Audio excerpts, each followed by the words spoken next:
Well, we are back in the Flying Fortress on the top floor where the Wind Crystal is, where we fought Tiamat. Wait. Yeah? I thought we finished the game. Why are we back here? We did finish the game. You lost me. We got the final boss. What are we doing? Oh, you didn't read the fine print. This goes on forever. This never ends. We're doing this forever. I knew you would have hooked me into something like this. You're locked in forever. You're a bunch of bullshit. No, seriously, what are we back here for? So, I have one more, technically 2 Steam achievements to get. One of them is to finish the Bestiary, 100%. We've got one more mob that we need to encounter that we missed. I didn't even know this mob was a thing until I started reading the list of ones I was missing. And then once we get that, there's an additional Steam achievement for simply getting all the other trophies. So basically, we're just going to be running up and down the length of this bridge here to try and catch a mob called the Warmech. I believe he's called the Warmech in this version. He has a 3 in 64 chance of spawning.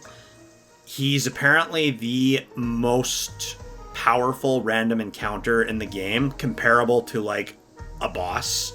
Like, some would describe him as even stronger than the fiends. Oh. Yeah, so he's the last one that we need to get. Okay, and then what did you call it when you get all of the trophies attributed to a game? You platinum it? Is that what you call it? I tend to use that term. That's more of a PlayStation term. Like when you get all the trophies on a PlayStation game, you get the platinum trophy. So it doesn't really apply to Steam, but I just kind of use it as like it's just a force of habit, what I associated with any kind of trophies. Okay. So yeah, we get them all. You get all the trophies, platinum, whatever. It's not actually what it's called, but whatever. And as you can see, our team is pretty beefed up at level 56. We have our gil maxed out for a change. We have 999,999 gil, pumpkins at max health, and yeah, no, we're sitting pretty. So Poor little Sunny. So what? Poor little Sunny, still barely half of what Pumpkin has for HP. Yeah, well, can't be good at everything. So, we just run up and down the length of this hallway, and we'll see how long it takes to have this Warmech show up. I don't know how challenging it's going to be, simply because we've already beaten Chaos. Our team is quite high level. We've got some, like, ultimate weapons and stuff.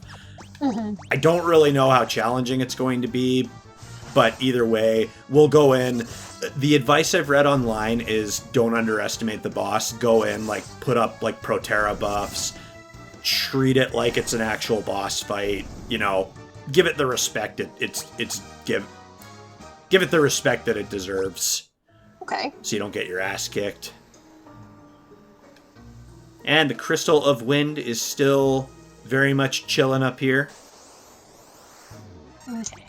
And the directions did say just specifically up and down that bridge, like not specifically go in between the pillars or anything like that. Up and down the bridge from what I read. But it's just a very rare pop. Like if you were rolling a 64-sided die, which I'm reasonably sure there is no such thing as a 64-sided die, you would need to roll like a 3 or under. Yes. Yeah, so we might be here for a little bit. But hey, if it takes a really long time, that's what editing is for. I'm just glad that now that we're up here in this particular arena, we're not seeing those vaguely pornographic golems or the very creepy-looking elementals. I actually did have to go hunt, because there were a few mobs that I did after we finished the game, off camera. I had, including this one, I think I had about 6 that we missed.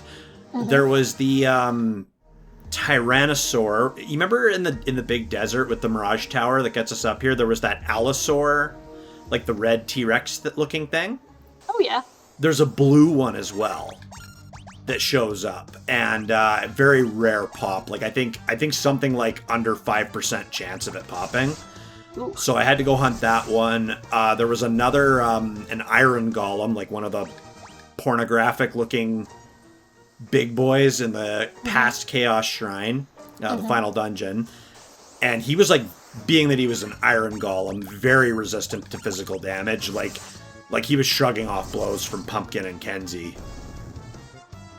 But yeah, there was that.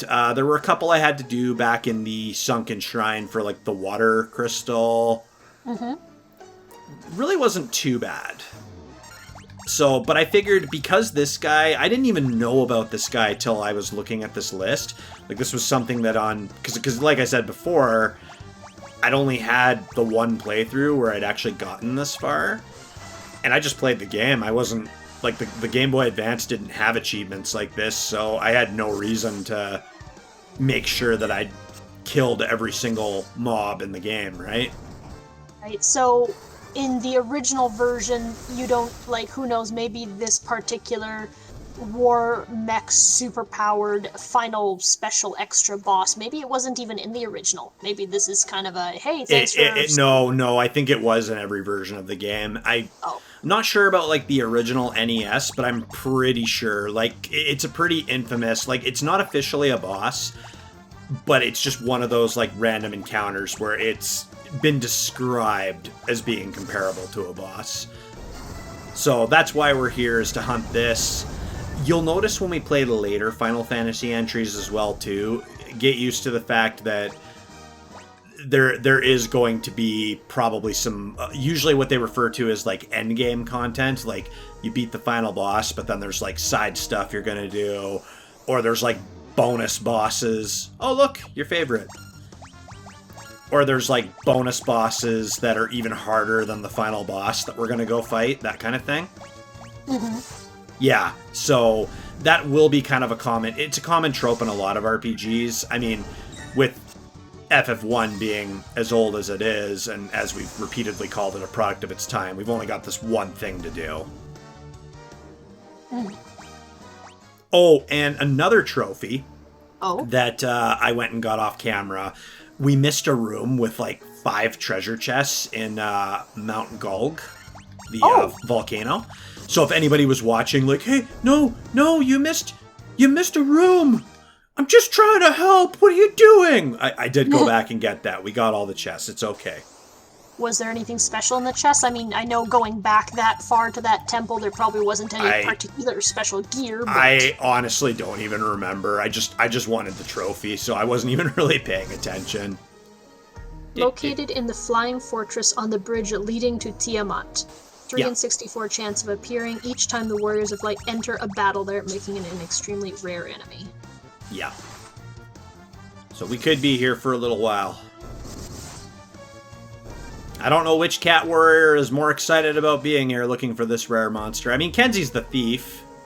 She can't steal anything because the game doesn't give her the steal command, but... But, yeah, I mean, like, she's a thief / ninja. She's probably, you know, gets excited about rare stuff and rare monsters and the loot they can potentially drop. This is Kenzie we're talking about. She's only excited at the prospect of having something to eat. Yeah. That Warmech looks awfully dangerous. Yeah, but look at all those storage compartments. Think of all the snacks. He has a thumb. He can open the door to the pantry, yes? I can has now, please. Well, while we're trying to spawn this guy and going through all these mobs and leveling up and all that gil we can't keep because we're maxed out on gil. Are you excited for the next Final Fantasy that we're going to be diving into, babe? Final Fantasy 2? Yeah, I know that you've kind of explained... With the exception of a couple titles, each Final Fantasy is kind of like its own universe, no prior knowledge of previous Final Fantasies, with the exception of a couple titles where they follow very specific characters for protagonist and antagonist, of course. Yeah. I know that this was the starter for the trope of, you know, everything's powered by crystals, Crystal Dragon, Jesus will save us, etc., but I am kind of interested how... Crystal Dragon, Jesus... Well, that's basically what this story runs on, isn't it? But yeah, I am kind of curious how they take this very simple concept that, you know, as legend has it, this was the doomed idea for one last game before they hit bankruptcy. Yep. I'm not that particular legend is completely true, but, there's probably some merit to it. So no, I mean, that's the history of the game. I mean, that's, at least from what I've read. Mm-hmm. Well, this very simple idea for a simple final game before bankruptcy, but then all of a sudden they're like, oh, a comeback, we're good. Oh, shoot, how do we follow up on that? So I am kind of interested in seeing what they do next. I'm not expecting them to follow this storyline precisely because, we already saved the world, even if everybody technically forgot. You will notice as we play the Final Fantasies, the crystal thing, it does happen again and again, like the four warriors of light saving the world. It is a recurring theme in some of the Final Fantasies, not all of them, but some of them. Final Fantasy II, without spoiling too much, because, that's what actually playing the game is for, it does take the game, the whole franchise in a very different direction. Mm-hmm. Not everybody liked the direction that Final Fantasy II went. I think it definitely started some interesting themes for the overall series going forward. Mm-hmm. It kind of helped. It actually helped pave the way for the storyline in Final Fantasy XIV Online, because they took a lot of basis from. They took a lot of inspiration from the world of Final Fantasy II for their storyline. I don't recall there being too much about the crystals. Like I said, like we'll play it. It's definitely a different feel. Also, like, progression and like how you build your characters up is going to be different too. So I'm looking forward to seeing, because you've never played it. Final Fantasy II is very divided among fans. There's some people that really enjoyed it. There's some people that absolutely hated it and think it's the worst Final Fantasy of them all. Which, to be fair, if you really sit down and flesh it out, is a pretty fair argument. I mean, I've played it. I've beat it once. I did actually play and beat the Final Fantasy II Pixel Remaster. Mm-hmm. But I still enjoyed it for what it was. But yeah, there's some things and some concerns, and it'll be interesting to see your perspective on it, because you're going to have a completely fresh perspective on it, and I think it'll spark some very, very good discussion. Okay, I'm certainly looking forward to it. In terms of hours of gameplay, like, I know if we weren't commenting and just sitting and playing this game, there's probably speedrun versions where you can sit and finish it in a day. What's number 2 like in that compared to this? I'm not sure how much longer Final Fantasy II is. I'd have to pop up like how long to beat or something. I mean, we can always look that up when we actually play the game. I would say it's comparable in length to this game, at least from what I remember, but it kind of depends on the pace you're playing it. Like, I tend to stop and do a little grinding. It's actually not a bad idea to stop and do a little bit of grinding in FF2 for reasons that we'll cover when we actually play the game. But I'm looking forward to hearing kind of now that you've seen Final Fantasy 1, and we've pretty well done everything, we're just getting this one last little mob hunted and bestiary done.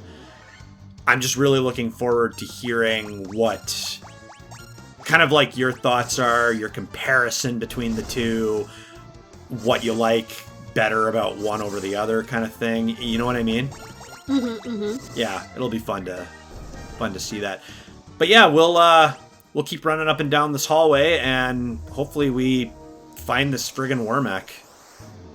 I hope we can. I just quickly read some other threads of people asking, I'm in the right place, and yeah, some people are saying that it took them over an hour, up to 3 hours of running back and forth trying to get him to spawn. That's like a normal day in Final Fantasy XI.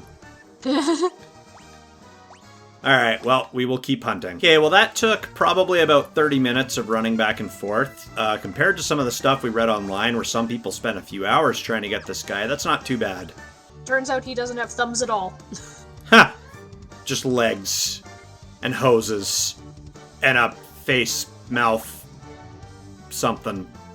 So we're going to treat this like a boss fight. Given how leveled up our characters are, I don't know. This guy might go down very quick, but better to be safe than, not safe. Pretty much.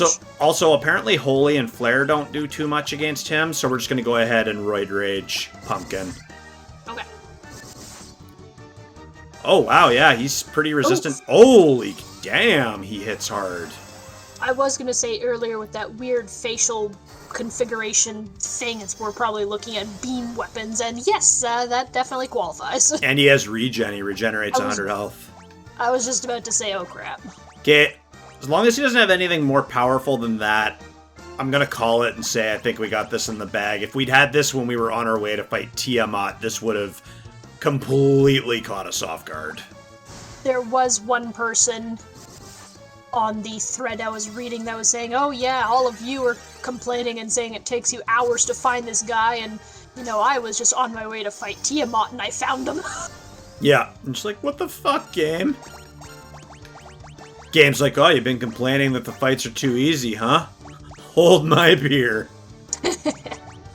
Actually, alright, I'll just pop up another Kialara just to be safe, and I know it's said that Flare doesn't do a lot of damage, but I kind of want to try Flare and see what it does, if we manage to get it off. Yeah. Oh, that did alright damage. Huh! Wow, 8,000 XP. Gee, wow. Okay. 32,000 gil. What's the gil matter? We're already maxed out. And there's your achievements. Right. Platinumed it. So if we go ahead and open my trophy list here, you can see that I have all the trophies, and that is another Steam game absolutely completed.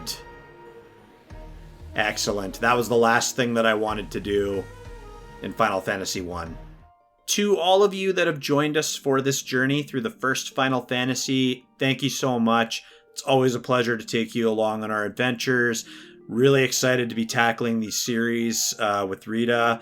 And stay tuned as we get ready to dive into Final Fantasy II and the other Final Fantasies that follow.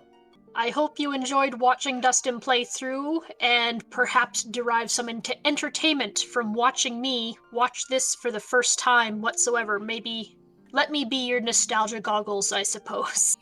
I have not played any other Final Fantasies with the exception of the Final Fantasy XI that Dustin likes so much, so I will be a fresh set of eyes for each title following this one. Absolutely, and eventually we'll get to some ones that I haven't played either, so then it'll be fresh for both of us. Well, that's the end of this adventure. As one journey ends, a new one is about to begin. A new, old one, depending how you look at it. We'll see you all next time, folks. Thanks for watching.